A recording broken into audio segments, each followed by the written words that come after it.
வணக்கம் நேயர்களே, welcome to Anu's Tamil kitchen. இன்னைக்கு நான் மட்டன் பெப்பர் ஃப்ரை எப்படி பண்றதுன்னு பார்க்கலாம். இது மட்டன் ஆல்ரெடி நான் கொஞ்சம் தண்ணி ஊத்தி தண்ணி ஆட் பண்ணி உப்பு மட்டும் போட்டு வேக வச்சிருக்கிறேன். ஸோ இது 5 to 6 விசில் நான் நல்லா வேக வச்சுட்டு எடுத்துக்கிறேன். இப்போ எப்படி செய்யறதுன்னு பார்க்கலாம். இப்போ ஸ்டவ் ஆன் பண்ணி நான் ஒரு கடாய் வச்சிருக்கிறேன். இதுல தேவையான அளவு எண்ணெய் ஆட் பண்ணிக்கணும்.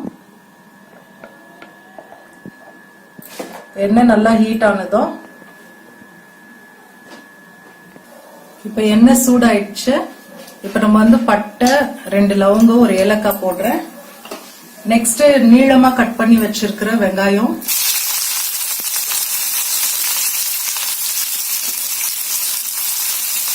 அப்புறம் கொஞ்சம் கருவேப்பிலை, அப்புறமா 3 பச்சை மிளகாய் ஆட் பண்றேன். இது இப்ப நல்லா வதக்கலாம்.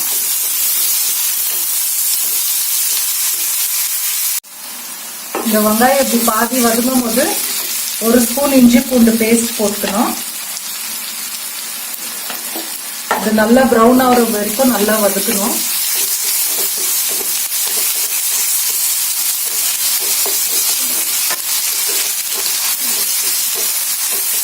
இந்த வெங்காயத்துக்கு தேவையான அளவு உப்பு மட்டும் ஆட் பண்ணணும். ஏன்னா ஏற்கனவே நான் மட்டன்ல உப்பு கொஞ்சம் ஆட் பண்ணி தான் வேக வச்சிருக்கிறேன். ஸோ இந்த வெங்காயத்துக்கு ஏற்ற அளவுக்கு தான் உப்பு ஆட் பண்றேன். இது இன்னும் கொஞ்சம் நல்லா வதங்கணும், ஃப்ரை ஆகும். இப்போ கொஞ்சமா கரம் மசாலா ஆட் பண்றேன். நான் மஞ்சள் தூள் ஆட் பண்றது இல்ல, இதுல பண்ணக்கூடாது. உங்களுக்கு வேணும்னா நீங்க ஆட் பண்ணிக்கலாம். இப்ப இதுல நான் வேக வச்ச மட்டன் ஆட் பண்றேன்.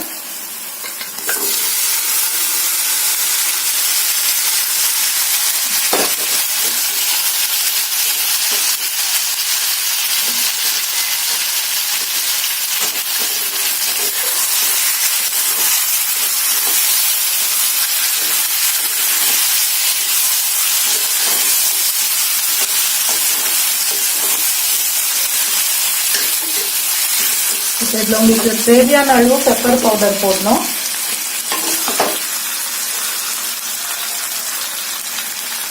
நான் ஒரு 2 ஸ்பூன் ஆட் பண்றேன்.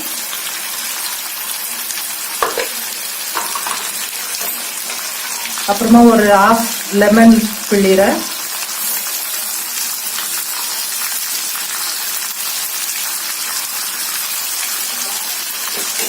இது இன்னும் ஒரு 2 மினிட்ஸ் நல்லா இப்படி ரோஸ்ட் பண்ணிக்கலாம்.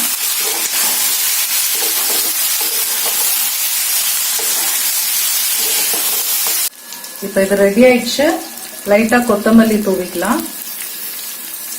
இது செஞ்சு சாப்பிட்டு பாருங்க. சூப்பரான மட்டன் பெப்பர் ஃப்ரை ரெடி ஆயிடுச்சு. தேங்க்ஸ் ஃபார் வாட்சிங்.